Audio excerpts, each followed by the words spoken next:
Kemarin, kita para netizen baru aja ngomel-ngomel soal korupsi 271 triliun, kasus SYL, pemilu curang, MAMK, terus juga ada tentang pemotongan gaji. Kita pikir setelah kita ngomel, survei akan menunjukkan penurunan kepuasan terhadap Pak Jokowi. Ternyata, kita salah guys.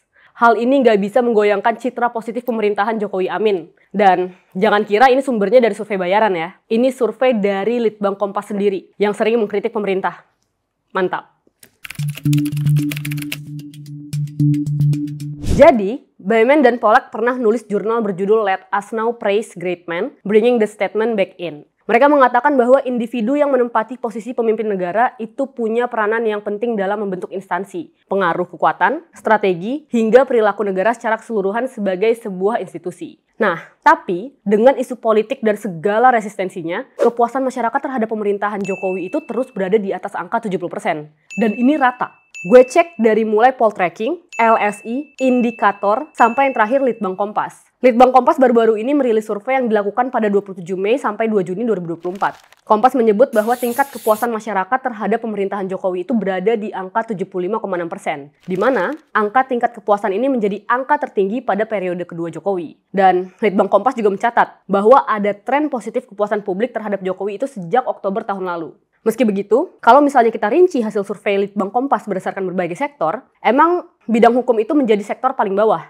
yaitu hanya 57,4% responden yang menyatakan puas. Sedangkan sektor politik dan keamanan menjadi wilayah yang paling diapresiasi masyarakat, yaitu sebanyak 85,5% responden menyatakan puas.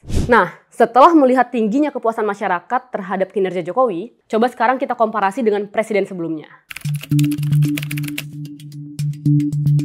Sekarang mari kita coba bandingkan dengan 1 tahun sebelum pemilu di era pemerintahan SBY. Hasil survei Poll Tracking Institute pada Oktober 2013 lalu, mayoritas responden atau 51,5% menyatakan tidak puas terhadap kinerja pemerintahan SBY Budiono. Di mana ekonomi itu menjadi sektor yang paling banyak dikeluhkan oleh publik. Sedangkan pada pemerintahan Jokowi, survei Poll Tracking pada April 2023 menunjukkan bahwa tingkat kepuasan pemerintahan Jokowi Ma'ruf mencapai 74,7% dengan kepuasan ekonomi sebesar 62,8%. Dan ini nggak hanya Poll Tracking. Gue juga coba lihat dari survei split tiket voting dan tren elektabilitas capres dan partai politik jelang pemilu 2024 dari Indikator. Indikator mengungkap bahwa 81,2% masyarakat itu puas dan cukup puas atas kinerja Jokowi pada Juli 2023 lalu. Melihat tren yang positif, dapat dikatakan bahwa semasa Jokowi menjabat, tingkat kepuasan masyarakat selalu berada di rentang 47-81% dengan tingkat kepuasan mayoritas di kisaran 70%. Sementara, untuk SBY, sebenarnya tingkat kepuasan masyarakat pernah menyentuh angka 85% pada Juli 2009, di mana tentu angka ini lebih tinggi dibandingkan dengan era Jokowi. Tapi sayangnya, tingkat kepuasan SBY pernah anjlok hingga 45% pada Juli 2008 dan cenderung menurun pada periode kedua.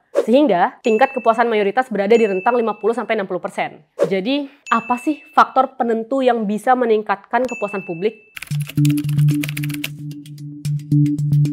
Ada dua variabel yang menurut gue bisa dilihat, ekonomi dan politik. Ekonomi kita bisa lihat dari segi inflasi, politik dari segi demokrasi. Indikator politik pernah mengatakan bahwa tingkat kepuasan masyarakat yang tinggi terhadap Presiden Jokowi juga diduga karena adanya tingkat inflasi yang rendah. Menurut data indikator, pada masa kepuasan masyarakat terhadap Jokowi sedang naik, maka pada saat yang sama inflasi itu pasti sedang dalam angka yang cukup rendah. Dan kalau misalnya kita lihat datanya dari Bank Indonesia, memang tingkat inflasi di Indonesia itu cenderung menurun sih. Kita bisa bandingkan Mei 2022 dan Mei 2024. Inflasi di Indonesia itu turun dari 3,55% menjadi 2,84%. Hal ini dapat menjelaskan mengapa meski penuh dengan kritikan, Jokowi itu tetap mengalami peningkatan kepuasan publik. Sedangkan dari segi demokrasi, secara selintas mungkin data yang didapat untuk pemerintahan Jokowi memang tidak baik. BPS membukukan skor Indeks Demokrasi Indonesia atau ID yang turun 0,9 poin dari 2022 ke 2023. Hal ini mengakibatkan demokrasi Indonesia turun dari level baik ke level sedang. Riset IDN Research Institute bersama Advisia berjudul Indonesia Gen Z Report 2024 juga menunjukkan bahwa 74% kalangan Gen Z itu nggak puas dan sama sekali tidak puas dengan demokrasi di Indonesia.